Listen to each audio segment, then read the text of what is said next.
Ouais, je sens que ça va attaquer là direct. Je pense que elle va pas. Hop, ah, c'est attrapé. C'est entre les mandibules. C'est haché menu. C'est broyé. C'est complètement. Voilà, elle est en train de lui donner un coup fatal, même si c'était. La mouche était déjà morte. Donc salut, depuis le temps que je n'ai pas fait de vidéo, et là j'ai fait une vidéo sur les Myrmicia, donc c'est un gros dossier, hein. Ça va être une vidéo assez longue, donc je sais qu'il y a beaucoup de gens qui n'apprécient pas spécialement les vidéos grand format, mais j'avais envie de mettre tout un condensé. Pourquoi je mets tout ça dans un condensé? Parce que en fait j'ai fait beaucoup d'erreurs avec les Myrmicia, et j'ai appris beaucoup de mes erreurs, donc heureusement que on fait de l'apprentissage grâce aux erreurs et qu'on continue pas à faire les mêmes bourdes. Malheureusement la gym qui est à l'écran là, la Myrmicia, enfin qu'on voit pas encore, on voit juste le bout de ses antennes, est morte. Donc voilà, c'est déjà on va spoiler direct, cette gym est morte. J'avais récupéré une autre gym avec avec deux ouvrières qu'on verra plus tard dans une autre vidéo. On verra pas sur cette vidéo parce que c'est un peu plus long. Ça serait une vidéo trop longue, je veux dire, excusez-moi. Mais cette gym est donc morte. Donc on voit que là derrière il y a quand même à l'image, on voit un petit peu ce que je suis en train de faire avec cette petite canaille, hein, parce que franchement. Mine de rien, il y a quand même de l'émotion. Je l'ai eu rappelez-vous, je l'ai eu le 10 mai, donc le 10 mai 2021. Et la gym est morte il y a 2 semaines de cela, à peu près 3 semaines maintenant. Il y a 3 semaines qu'elle est décédée par rapport à plusieurs choses que j'ai pu voir, plusieurs vidéos. On m'a conseillé un maintien qui n'est pas spécialement adapté par rapport à ce que j'ai pu voir avec ma Nigris Kappa. On verra ça dans une autre vidéo, mais ça c'est pour l'instant c'est un petit peu les images que je voulais vous présenter. Là justement on la voit chasser, non pas chasser, mais avec une petite araignée que j'avais posée. Mais ce que je voulais dire, c'est que les conditions de maintien que j'avais eues au départ n'étaient pas réelles, et j'ai pas eu la présence d'esprit, on va dire, de chercher pas plus loin. J'ai essayé d'améliorer les choses et je me suis dit tiens, les larves, rappelez-vous, les larves étaient jetées par la gym vivante dans l'aire de chasse. J'ai pensé que c'était un problème d'hygrométrie, mais en fait effectivement c'était bien un problème d'hygrométrie, mais je pense aussi que les nids en béton cellulaire, du moins quand on n'a pas vraiment l'expérience de ce genre de nid, n'est pas une bonne chose pour ce genre d'espèce qui ne demande pas franchement un taux d'humidité trop élevé, et ça on le verra avec mon autre gym. J'ai fait un autre setup mais vraiment totalement différent, c'est basé sur ce que j'ai pu observer avec la Myrmicia Nigris Kappa, et ça je vous en parlerai, mais là pour l'instant je vais vous parler des erreurs que j'ai pu faire avec cette espèce, avec en vidéo de fond, un petit peu les activités que peuvent avoir les Myrmicia, surtout la Piriformis, parce que c'est la Piriformis qui est actuellement en train de récupérer et de broyer une araignée. D'ailleurs, je ne sais pas si vous avez bien remarqué, que ce soit la Piriformis, Myrmicia Piriformis ou Myrmicia Nigris Kappa, les deux espèces que j'ai à la maison, parce que oui, j'ai encore une autre Piriformis, comme je vous ai dit.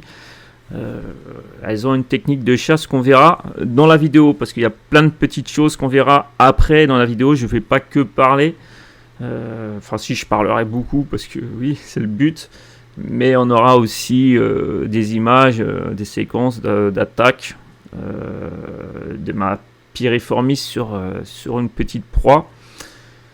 On aura pas mal de choses et aussi pas mal d'expériences, parce que j'ai fait pas mal de petites expériences sur cette espèce, en pensant au départ que ça allait bien améliorer les choses. J'ai constaté des petites, comment dire, des bonnes choses, et j'ai constaté des mauvaises choses qui se sont faites, et du coup j'ai adapté le setup. Bon, on va commencer déjà par les erreurs. La première erreur que j'ai pu faire, c'est déjà d'avoir mis cette fourmi pas dans un nid béton cellulaire, parce qu'elle avait le choix, hein. J'avais proposé le tube, son premier tube, donc un tube de 20 mm de diamètre 20 sur 20 cm de longueur, le type de tube qui est conseillé pour ce genre d'espèces, pour les myrmicias, et qui est d'ailleurs vendu sur certains sites, hein, qui vendent des myrmicias. D'ailleurs, ils sont envoyés dans ce genre de tube. Donc je les avais mis dans un tube donc de 20 sur... avait été envoyé dans un tube de 20 sur... de diamètre 20 sur 20 cm de long. Et du coup j'avais placé ça dans l'aire de chasse. C'était un aire de chasse qui était assez petite. C'était une 20 sur 20. C'était une cuve en store. Enfin bref, on s'en fiche. On va pas citer les marques. C'est pas l'intérêt. Et j'avais donc proposé le fait qu'elle puisse soit prendre un tube, donc un tube en verre, soit un nid béton cellulaire, le nid qu'on voit ici, là, le nid vert, mais qui était à l'extérieur, donc à l'extérieur de la cuve. Et là est la première erreur. Je pense que ça a été l'une des premières erreurs. Mais je pouvais pas le mettre dedans parce que dans 20 cm, on pouvait pas le mettre dedans avec la nourriture. Enfin bref. On verra ça plus tard. Et comment dire, et comme c'était un nid sandwich, vous savez les nids combo, voici, il faut quand même que je cite la marque sans être sponsorisé par celle-ci, hein, mais c'est pour que vous ayez un peu une vision claire de la cuve, même si on la verra plus tard. En fait, c'est un nid sandwich, c'est un nid combo de la Hunt Store, c'est-à-dire qu'on a une vitre avec un trou qui permet de faire un nid, de mettre du substrat en fait dedans, et enfin vous verrez ça, on appelle ça les nids sandwich, mais qui est intégré dans la cuve 20 sur 20. Donc voilà, c'est un petit peu... Bon, ça m'avait paru une bonne idée sur le coup, en mettant du substrat, en disant, en pensant naïvement qu'elle allait rentrer dans un petit trou qui est déjà un petit peu petit pour elle, parce que je crois qu'elle fait même pas 10 mm, enfin je suis doit faire 10 mm, mais c'est trop juste pour les myrmicias, je pense. Parce que là les trous sont de 13, hein. C'est un trou de 13 qui est au niveau du nid béton cellulaire. Et du coup j'ai pensé naïvement qu'elle allait choisir cette option creusée, mais ça ne fonctionne pas, les nids comme ça avec les myrmicias. Elle n'aime pas du tout, parce qu'elle préfère creuser vers le sol, enfin du haut vers le bas, je vais dire, excusez-moi, plutôt qu'aller creuser du bas vers le haut, en fait. Attendez, j'ai dit une bêtise, là. Je sais même plus ce que j'ai dit. Voilà, en gros, elle va pas creuser en bas pour monter, mais elle va aller du sol pour descendre. Voilà, c'est ça pour être clair. Donc, voilà, du coup, elle a choisi... on voit la Nigriscapa qui chasse aussi, qui attaque, là. On voit que c'est direct, c'est franc, c'est comme ça que ça attaque, hein. Ça c'était juste pour commenter un peu les images qu'on a derrière. Ouais, donc du coup ce que je disais, c'est que elles ont choisi que ce soit la Nigriscapa, et ça c'est important, hein, ce que je vais dire, que ce soit la Nigriscapa ou la Piriformis, qu'ils avaient été mis dans un setup identique, c'est-à-dire 20 sur 20 avec le choix et tout ça, et avec le nid baissé qui était à l'extérieur. Et c'est pour ça que j'ai fait une erreur bêtement de rester dans ma ligne de conduite avec la Piriformis. Nigriscapa, j'ai changé de ligne de conduite, et heureusement, hein. Alors du coup, qu'est-ce qui s'est passé? C'est que les deux espèces se sont bien mis dans le nid béton cellulaire, donc en passant à l'extérieur de la cuve par un tuyau, vous savez, c'est raccordé. Et j'ai remarqué que les deux espèces étaient dedans, mais extrêmement peureuses. Mais vraiment extrêmement peureuses. Elles avaient peur de passer par le tuyau. Donc elles ne se postaient jamais à l'entrée comme on voit maintenant. Parce que là, le nid, c'est encore ça. C'était déjà le changement de setup. C'est que j'avais intégré mon nid dans une cuve de 30 cm de long, sur 20 de large, et je crois que c'est 20 cm de haut, hein. Donc du coup j'ai pu placer le nid et j'ai vu carrément que la Piriformis, on voit là, on la voit souvent à l'entrée de son nid en train de regarder là, en train de checker là à droite et à gauche. Et ce comportement là, elle ne l'avait pas quand le nid était raccordé par un tuyau. Elles avaient justement très peur d'aller dans ce tuyau là et je les voyais souvent avancer, reculer. Là on voit la Nigris Kappa, elle est beaucoup plus petite que la Piriformis et c'est beaucoup plus vif en fait comme espèce. Donc voilà, c'est beaucoup plus vif. Non, là elle n'acceptait pas la nourriture parce qu'elle n'avait pas de larves. J'ai eu beaucoup de problèmes à la faire pondre. Et en fait, c'est elle qui m'a montré un peu ce qu'il fallait faire. En fait. Voilà, donc là je suis en train de regarder un peu les images en même temps, donc du coup c'est pour ça que je me suis un petit peu interrompu. Et puis aussi il faut que je reprenne mon souffle.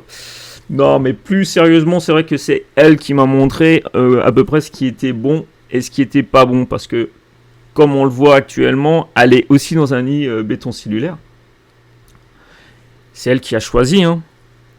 Mais au final, après quelques mois, à avoir été humidifié comme il est conseillé, c'est-à-dire tous les 3 jours à peu près, entre les 3 à 5 jours, à peu près 10 millilitres d'eau, entre 5 à 10 millilitres d'eau tous les 3 à 5 jours pour humidifier. C'est ce qui avait été préconisé par un éleveur australien.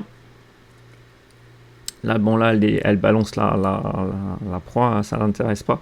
Donc, ce qui avait été préconisé par un éleveur australien n'a pas fonctionné parce que la Nigris Kappa a finalement décidé de quitter ce nid béton cellulaire qu'elle a jugé peut-être trop humide. Je pense qu'elle l'a jugé trop humide pour se planquer dans un tube, le tube que j'avais mis. Le tube que je vous avais dit dès le départ de 20 cm sur 20 qui a été avec une réserve d'eau qui finalement c'était petit à petit évaporé, hein, la réserve d'eau. Au bout d'un moment ça s'évapore, hein. Et au final elle a attendu un certain moment que l'eau soit assez suffisamment évaporée pour prendre ses quartiers dans ce tube en verre et refuser définitivement le béton cellulaire. Alors du coup j'avais fait des essais en humidifiant le béton cellulaire, en l'humidifiant plus, et des essais au bout d'un moment en le laissant s'assécher, et que ce soit en le laissant s'assécher ou en l'humidifiant, elle a plus jamais voulu rentrer dans ce setup, et en restant que dans le tube où elle a pondu d'ailleurs. On a vu les séquences. Donc là, oui, j'ai fait quand même des séquences où j'ai remarqué quand même que la pluie, parce que là on parle de la pluie, avait quand même un effet assez bénéfique. Les fourmis adorent sortir lorsqu'il pleut, enfin après la pluie. C'est-à-dire que quand je commence à humidifier, elles doivent sentir soit les vibrations, soit elles ressentent l'odeur de la pluie. Et c'est instantané. On le verra à l'écran. Regardez, j'ai mis les premières gouttes et c'est en temps réel, hein. J'ai pas fait de coupure et on voit déjà que la Piriformis, elle commence à sortir sa tête et à sentir un petit peu qu'est-ce qui se passe, parce que je suis en train d'injecter de la pluie, on va dire, à l'aide d'une seringue en fait. Et ça l'a fait sortir. Donc du coup ça aurait dû me mettre la puce à l'oreille en fait. Au lieu de ça, j'ai continué à trop humidifier. C'est que si elle sort d'un coup après la pluie, c'est qu'elle a un intérêt, elle a un instinct pour le faire. Et je me suis un peu renseigné sur le climat australien. Et le climat australien, il a la période humide et la période sèche. C'est-à-dire que pendant l'hiver, la période là où elle vit, attention parce que l'Australie est très vaste et il y a plusieurs biomes, donc plusieurs températures, enfin plusieurs climats, voilà, alors là je suis en train d'envoyer un peu de pluie. Alors la pluie comme ça c'est bénéfique, mais il faut pas trop humidifier en fait. En gros c'est les grosses erreurs que j'ai pu faire. Ça a fonctionné pendant longtemps, mais c'est à partir du moment où j'ai encore plus humidifié, en humidifiant plus le nid et tout ça, que ça a commencé à merder avec la Piriformis. Bon, je l'ai retrouvée morte. comme je vous ai dit il y a 2-3 semaines. Donc là ça allait encore parce que c'était modéré, je faisais la pluie à peu près toutes les semaines, voire même toutes les 2 semaines. Et en fait ça l'intriguait, elle aimait bien sortir pour aller un peu lécher la pluie qu'il y avait sur les feuilles ou qui s'était un peu déposée. Donc on la voit, elle est prête à sortir. D'ailleurs on la voit en plus quand je mets la pluie que quand je la mets pas. Donc elle les regarde aussi ce qui se passe, hein. Mais elle n'est pas de craintive, on n'est pas vraiment craintive. Elle fait juste gaffe à pas se prendre une goutte sur la tête, hein. Mais sinon elle n'est pas vraiment craintive. Et j'ai remarqué, donc voilà, elle est en train de me regarder un peu, tiens il y a une goutte qui tombe, mais vous voyez elle recule un peu, pourtant c'est juste à côté, mais malgré tout, voilà, elle essaie de choper une goutte d'eau. Et là elle est intéressée, vous voyez, elle est intéressée par l'humidité. Moi je continue un peu à humidifier. Donc du coup, au bout d'un moment, elle s'est dit, je vais me planquer un peu au fond de ma planque et je ressortirai après, on le verra. Donc du coup, elle a un intérêt, c'est que ça soit chez la Piriformis ou la Nigris Kappa, elles aiment bien cette pluie de temps en temps, mais justement, comme je le disais, l'erreur que j'ai pu faire, c'est de penser qu'il fallait humidifier trop. En prenant exemple sur des personnes qui ont des Piriformis, qui humidifient, qui semblent avoir de bons résultats, d'après ce qu'ils me disent. Je ne suis pas derrière eux, je ne suis pas là pour comment dire, peut-être ça fonctionne chez eux, on ne sait pas, mais en tout cas, j'ai pu constater avec mon autre Piriformis et avec le autre setup qu'on verra plus tard, pas dans cette vidéo, je le rappelle, mais qu'on verra plus tard que finalement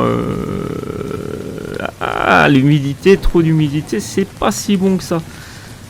Mais bon, ça reste encore en observation et vous allez voir dans le setup que je ferai plus tard que j'ai fait vraiment un truc vraiment particulier. J'ai vraiment suivi mon instinct, j'ai joué vous allez voir, c'est un truc de dingue. Enfin de dingue, pas vraiment, mais bon, c'est quelque chose qui je leur ai laissé vraiment le choix, mais vraiment un choix énorme de pouvoir se loger. Donc on la voit sortir, la petite mémère, après qu'il ait plu, parce que ça... Voilà, elle sent intriguée. Là, elle sort vraiment, hein. Donc elle va lécher les feuilles et tout ça, elle va prendre un peu l'humidité. Et en fait, c'est là que j'aurais dû me dire, mais tiens, mais pourquoi elle sort comme ça instinctivement à chaque fois qu'il pleut, et dès qu'ils ont des larves? C'est simple, c'est parce que il doit pas avoir autant d'humidité que ça, et que dès qu'il commence à avoir un peu d'humidité, de la pluie, elles en profitent pour vite se faire un petit stock d'humidité, en boire, et voilà, je pense que c'est ça. Après, j'en suis pas sûr, mais je pense que c'est ça en réfléchissant bien et après avoir pris quelques informations sur le climat australien. Donc, comme je disais, le climat australien, je sais pas si j'en ai vraiment parlé, mais il a la saison sèche, qui est sec, frais et sec en hiver. Du côté de Melbourne, attention, je parle, hein. Et qui serait chaud et un peu plus humide, comment dire, en été. Donc, durant la période où les larves sont en cours de grossissement. Mais qui dit humidité ne veut pas dire tropical forestier, hein. Et là, moi, j'avais mis trop d'humidité. J'étais monté à... Enfin, mon hygromètre n'est pas terrible, mais j'étais monté à moins 60... qu'est-ce que je dis 60, plus de 80% d'humidité. Ça a été très, très négatif. Donc, ouais, je nourrissais un petit peu... comme vous voyez, je nourrissais ma gine à la pince, hein. Je tremblote un peu, là. Moi, je suis pas un mec qui a les doigts solides, donc je tremblote un peu. Mais c'est surtout que l'araignée, parce que là c'est une araignée ou c'est une mouche, non c'est une araignée je crois, était collée à la pince là où elle est en train de lécher la gine, et en fait elle est en train de faire un truc que j'aurais jamais pensé qu'elle allait faire, et c'est qu'elle elle a commencé à vouloir monter sur la pince. Ça a été une expérience assez particulière, parce qu'elle commençait vraiment à monter au niveau de mes doigts, et je n'osais pas bouger, parce que j'avais peur que la pince, je la fasse refermer, et que je l'écrase ma gine. Donc du coup j'étais là en train de me dire merde, faut pas que je bouge, parce que si la pince tombe, j'aurais jamais pensé qu'elle allait sortir en fait, si la pince tombe et que ça tombe sur elle, et je dis je la tue. Donc j'étais un peu comme un couillon. Et là, je suis en train de faire bouger la pince.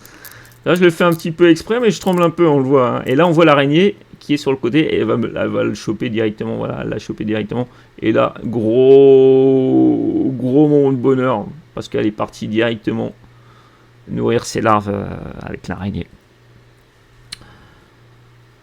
Ouais, donc voilà, c'est ce que je disais après la pluie. Donc on voit que l'humidité est présente. Hein, on voit les gouttes d'eau sur la branche et tout ça. C'est la séquence après.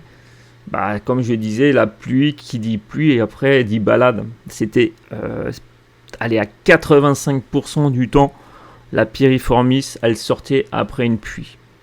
Voilà, après une pluie. Donc il y avait des grillons. Ce sont des grillons de forêt, ce ne sont pas des grillons que j'ai achetés dans le commerce.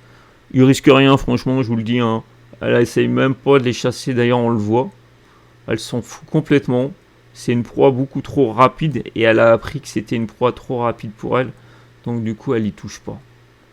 Bon, à part qu'on passe devant l'entrée. D'ailleurs, je sais pas si on a vu la séquence. J'étais tellement focalisé sur mon scénario d'erreur à éviter. Vous voyez, il y a le tube qui est là.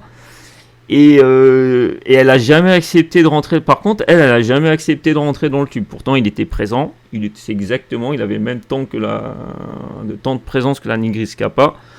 Et elle s'est toujours bornée à rester dans son nid béton cellulaire. Donc du coup, je me suis dit, c'est que les conditions lui conviennent, mais je pense pas. Donc voilà, c'est à peu près le setup que je vous disais. Hein.